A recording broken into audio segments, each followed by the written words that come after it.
Hey guys, Rob here. In today's video, by popular request, we are going to be breaking down Alex Hormozi, his persuasion, his influencing, his marketing, his selling tactics in his videos. Each week I hold a little poll on my community area on my YouTube channel where you guys can go and vote and decide who you want me to cover next. And this week, Alex Hormozi won and Conor McGregor came second there. I always do these intros after I've actually went through the content, reacted to it, and done my analysis on it. And watching Alex Hormozi today and breaking down some of the things he does, he is very, very, very good at some persuasion tactics, more than others. And he doesn't just do little bits in videos, it's like an overarching strategy which he does. And it's some stuff we haven't seen before, and it seems to be always in the benefit of the viewer. So it's a very, very different take from what we've watched previously.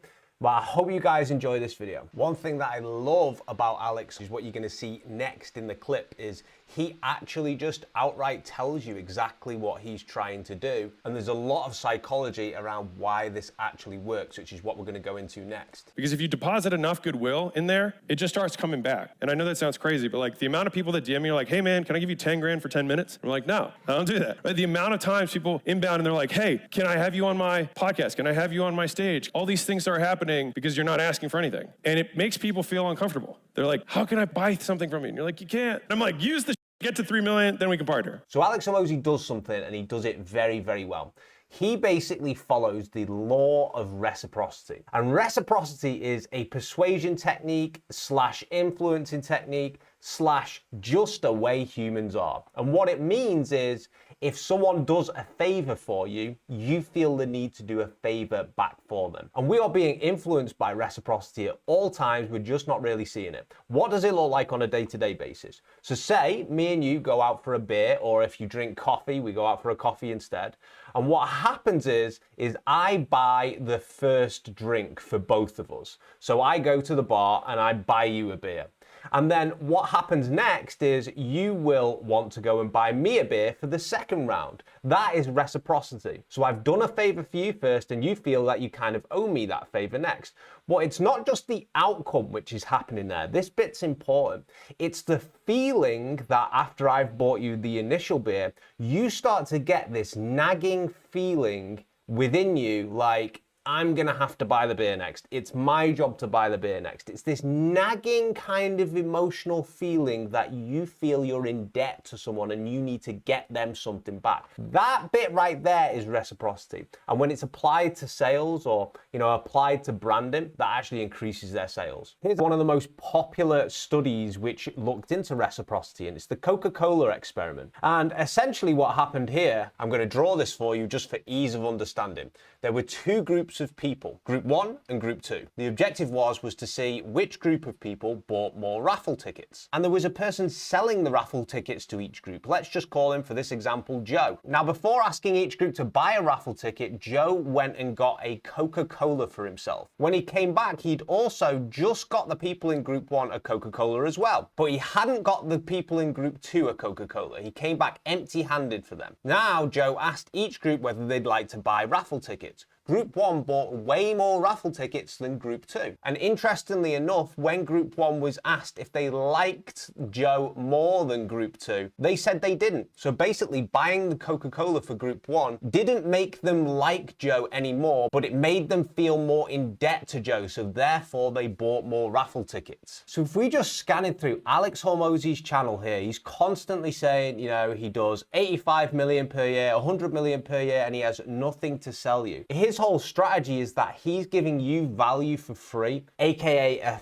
favor, in the hopes that those favors are valuable enough to you, so you end up scaling your business. And then once you get to a certain point, I think it's 3 million per year, you will then look to how you can scale that further. And who's the person who's going to stand out to you? Well, it's the person you feel that you owe the most favors to, which happens to be Alex Hormozi. If people generally feel compelled to buy a beer back for a person who just bought them a beer, imagine how compelled you would feel if somebody had got you to 3 million per year in your business. So basically, it's this very, very compelling strategy of you either win with my free content and you bring your business to a certain threshold and then I can help you scale from there, Otherwise, you don't have to give me anything. Now, I've just found another clip from Alex Hormozi, and this is something else he does very, very well. Can you catch what he does in just the first few seconds of the video? I want to show you in this video one of the fastest ways to make a tremendous amount of money in a service business. All right.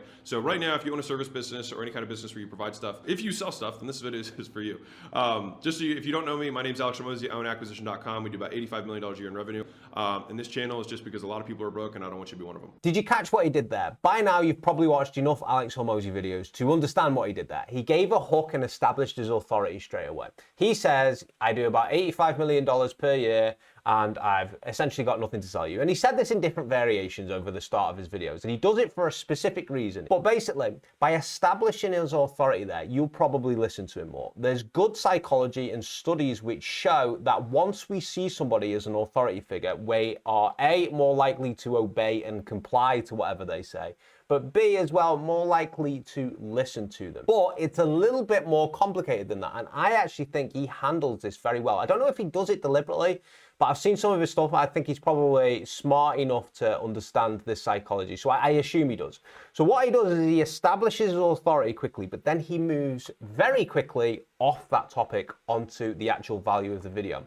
And we've seen, if you watch some of the previous videos where we covered, Iman Gadzhi, we covered Andrew Tate as well, they do this whole thing of constantly showing you their wealth. They're showing you their cars, they're showing you their private jets, they're showing you all the millions that they've once got. And my opinion is a bit of a naive belief from what I've seen, is they believe authority is everything. Authority and credibility is absolutely everything. What they don't realize, which I've seen from consulting for some 8 and 9 figure companies, is that there is a level, there's a ceiling to how much authority you can establish before it becomes that you've got excess wealth. And what happens then, the authority / credibility trigger moves from that, where people are listening to you, is they get a little bit annoyed at you. You've rubbed them the wrong way. Suddenly now we're in envy bias territory. Suddenly now you've picked up all these haters who don't quite like that you seem to have all this wealth. It's also better known as tall poppy syndrome, and that is where a person or a company has amassed resources a bit conspicuously. They don't seem to deserve it. So what happens is, rather than people listening to you, they start to want to tear you down a little bit. And I've seen this again and again. Lawsuits come when you establish that authority too much, or you're too in your face with showing off your lavish lifestyle, your excess wealth, right? And my opinion is that, unfortunately, some of these other influencers we've covered are going to learn this the hard way. But I've seen some of Alex Hormozi's stuff, and I think he's read enough persuasion stuff that he already instinctively knows this. So what he does is he quickly establishes that authority, and then he moves off it really quickly, gives the value, gets the new viewer hooked. They start watching, they start listening to him because now they're triggered by the authority. So in my opinion, it's not enough for them to start moving over to the envy bias. It just keeps that credibility and he moves on. Skipped along a little bit, and I want you to watch this next clip of him speaking because of how persuasive it is. And it's not persuasive for any little tactic that he's doing or any little manipulative thing. It's persuasive because it's a theme throughout all of his content. And once you can understand this, you'll be a much better marketer for you guys who are running businesses watching this video. Product would be getting, supplements in the mail.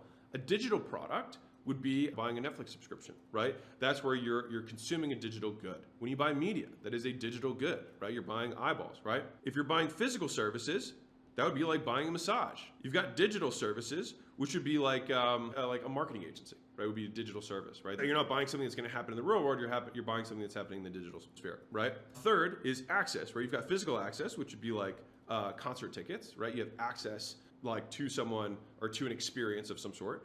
And then you've got digital access, right? Which would be you buy access either to... Are you catching what he's doing? Maybe not. Well, let's take a look at the comments. Not only does he have nothing to sell you, he mastered the art of speaking clearly at 3 times the regular speed to not lose your time. I actually... When I was watching this video, I had to make sure that I hadn't got the video on 1.5 times speed, and it turns out that he really does just speak that fast. So let's look at the next comment. I kind of wish someone were like you on Shark Tank, humble, to the point. Man, I barely write comments here on YouTube, but you really deserve kudos for your work and clear speech. So does that give you a clue? One of Alex's main strengths is that he triggers something called the availability bias. What the availability bias is is information that's readily available to us. We have a tendency to A, act on, but also B, take on more. We take on board more, we understand it more.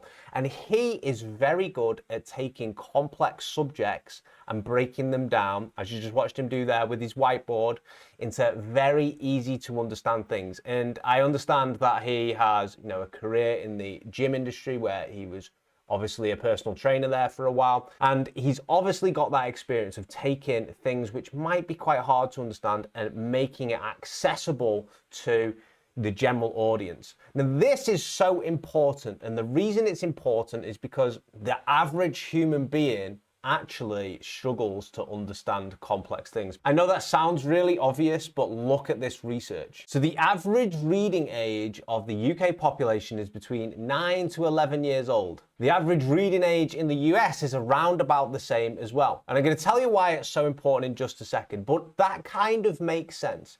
And the reason why it makes sense is because when you leave school, how many people, members of the average population, are going to pick up a book again? Actually, it's not that many. So people don't really see the need for certain books unless, you want to learn on a particular subject. They just don't tend to pick up more books again.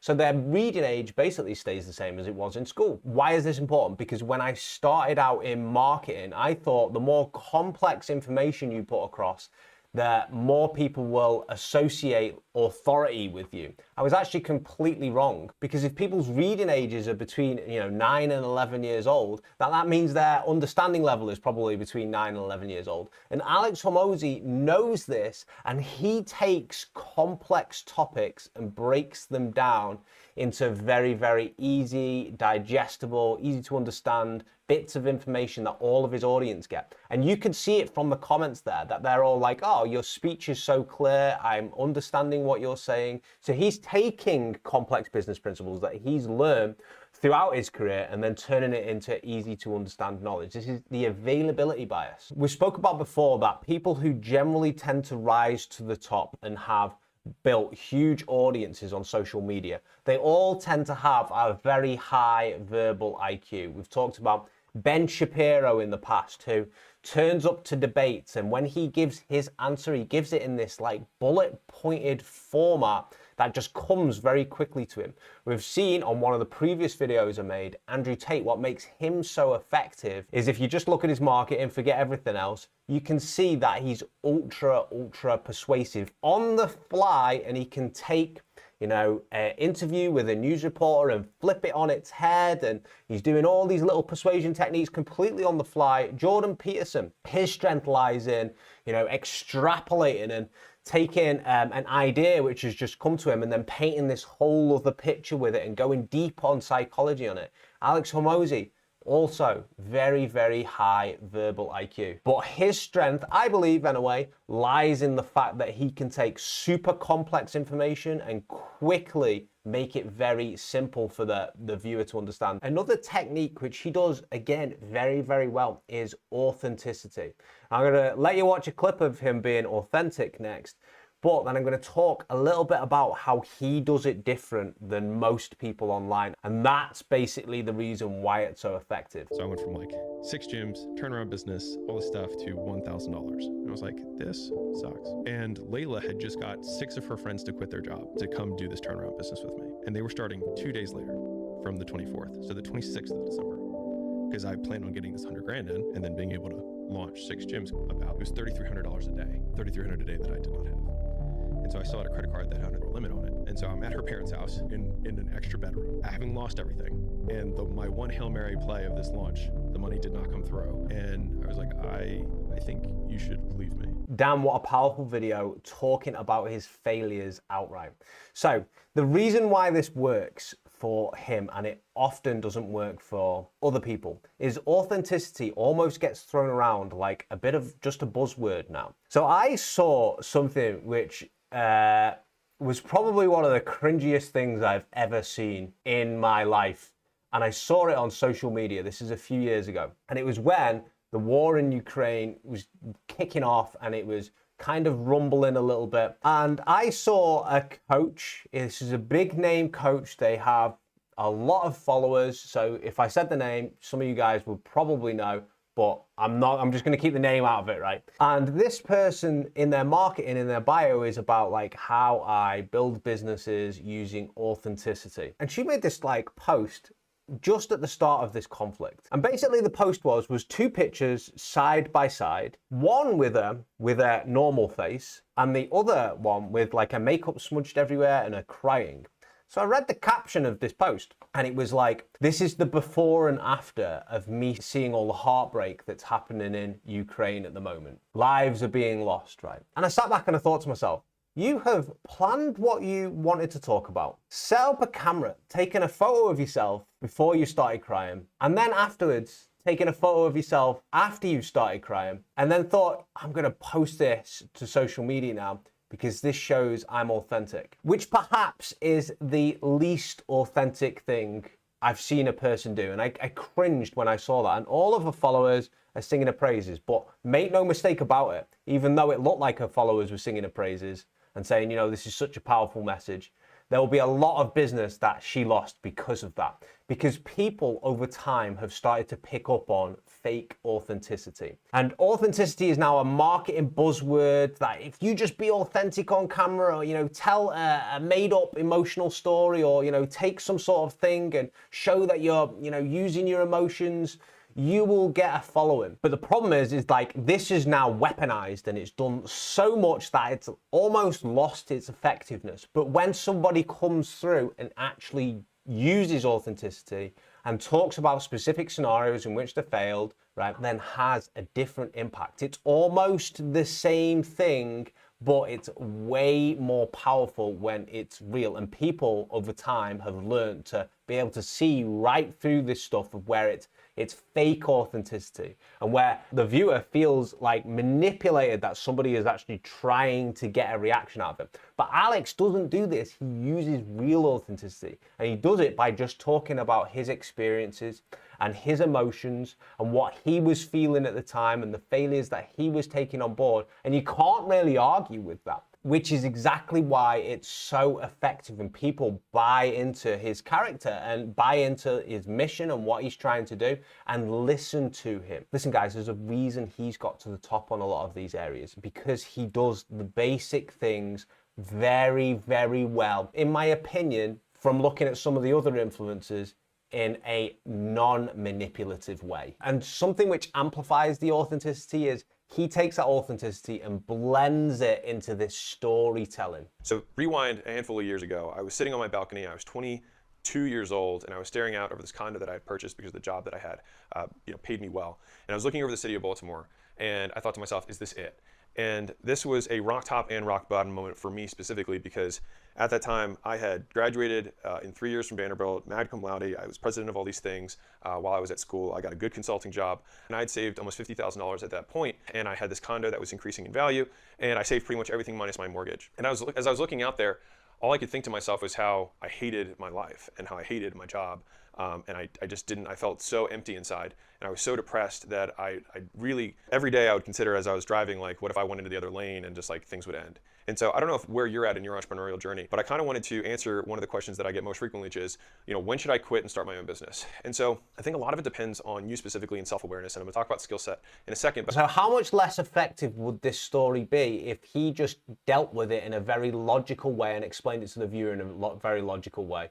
You know, I wanted to start a business because of X, Y, and Z. But what he does is he mixes in all the emotions. We humans, we have like almost like a bit of an osmosis effect where we can empathize and sympathize with other people's scenarios and other people's emotions. And it's a great way to capture interest, because if you are hearing a very dry story with no emotions in it, you can't see yourself in those scenarios. Even if they're describing your current situation, you can't resonate with them really, because as much as particularly guys like to think that we're incredibly logical, you know, we're also highly emotional as well. So what he does is he paints this picture about like, this is how bad it was. I actually felt like offing myself because this was so painful, and I felt like, is this it with my life? And I'm sure the audience's viewers, particularly men, he caters to men, all have felt like this at some point. So it really drives in showing those emotions and like weaved into the storytelling, this power of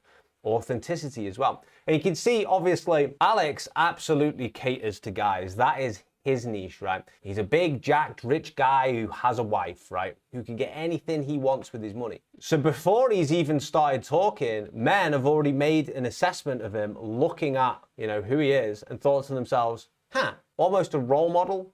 I'm going to be wanting to listen to this guy because he's where I actually want to be. But to balance that out and to make sure they capture all of the audience with their advice, we've also got Leila Hormozi here, who is naturally going to attract a female audience because she's coming across as this strong, ambitious woman who also talks about her emotions. Listen to this. Have you ever woken up and thought to yourself, why is my life so hard? You look around and you see all these people and you think to yourself, how are they so happy and free and joyful? God, I wish I felt that way. And that's why in this video, I'm gonna give you the 6 tools that I have used to go from feeling burdened by my thoughts and feelings to being looking at the start of the video, these guys are master marketers. There's already a ton of things going on there. So I actually started playing that video to show you that, Leila is also trying to get that female audience there. But just in those first 18 seconds of the video, you can see that she has described the viewer's situation, and so it resonates with them. And then she's described where they want to go, so she's created this clear separation. This is called creating a gap in sales. Then what she does is she positions the video, which is open in a loop to listen to the 6 principles.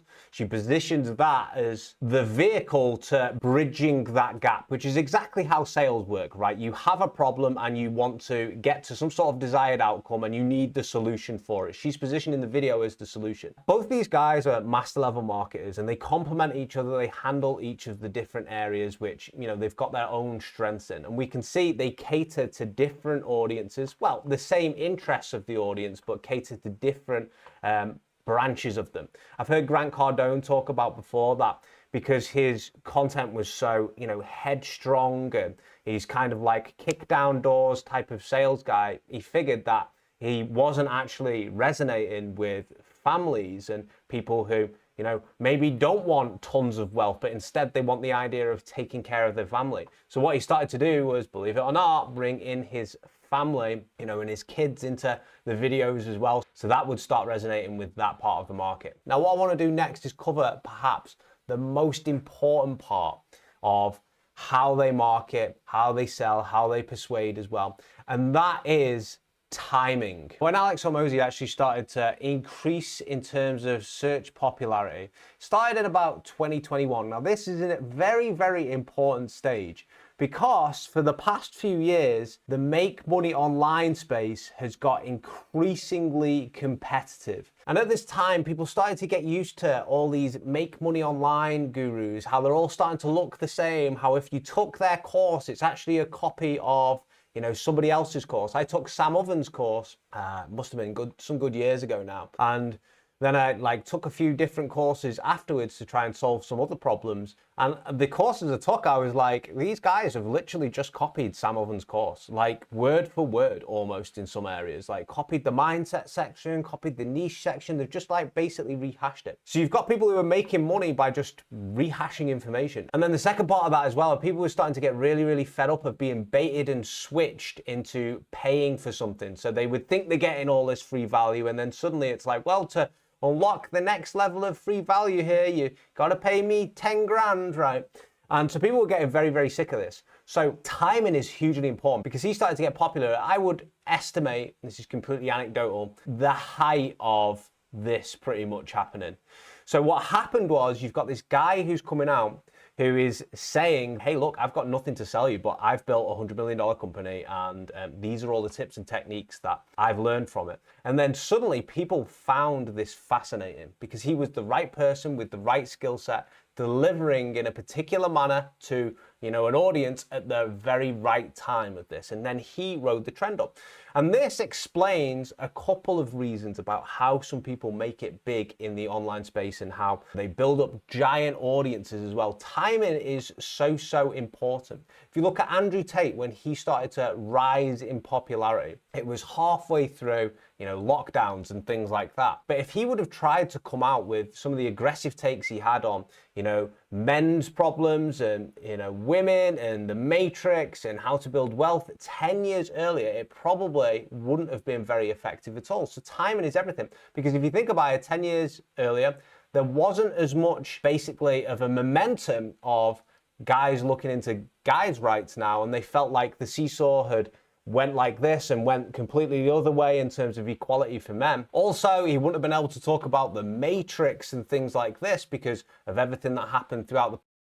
That was a key ingredient there. And lastly as well, make money online is like a trend which has just went up through the years, and more people are wanting to be entrepreneurs because they have that belief in themselves. But a lot of people forget that it's not just a single factor which makes someone very, very good. I'm looking at Alex Hormozi right now. He's incredibly persuasive. I think he does it in an authentic way, much more authentic than some of the previous influencers we've looked at. That's just my opinion on that. Doesn't seem to be using bot comments. He doesn't seem to be, you know, telling people the world's basically going to crush them if they don't take action to buy this course right now. He doesn't do any of that stuff. So he's highly persuasive in an authentic manner. He's got a method of getting his message out to an audience, but also the timing is very right as well. And he came about in a period where there was just a lot of, I wouldn't say scammers, but like a lot of lower quality information coming up. People were copying courses, people were doing this whole bait and switch tactic to try and, you know, get you to spend as much money as possible. And he was just like, here's free information. And by the way, when I'm talking about these influencing tactics in this, what I haven't actually talked about is the sheer value he's given.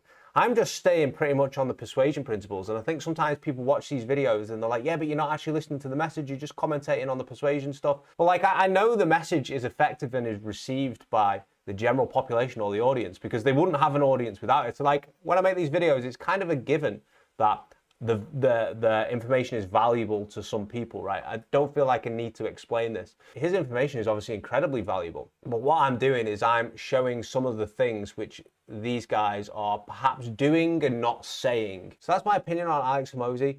He's using persuasion techniques, but in my opinion, he's doing them in quite an ethical manner. And he doesn't seem to have slipped up with that. He seems to be quite consistent with it. And, you know, we've seen videos in the past where people are using persuasion techniques and they are taking advantage of just how persuasive they can be, in my opinion anyway. And as cheesy as it sounds, with great power comes great responsibility. And if you're a highly persuasive person like we've seen with other people, you can't just be really using those techniques to wring out as much money from your audience as possible. And I think he walks that ethical line and he walks it very, very well. I think he's very, very good at it. Okay guys, so each week we cover a different influencer. We look at like the marketing tactics, the persuasion tactics, and I hold a little poll on my community area of my YouTube. So you can go and vote who I cover next, and I'll break down the tactics, the actions they're doing, the sort of sleight of hands and things like this. I hope you enjoyed today's video. If you did, consider subscribing. Take it easy. See you in the next one.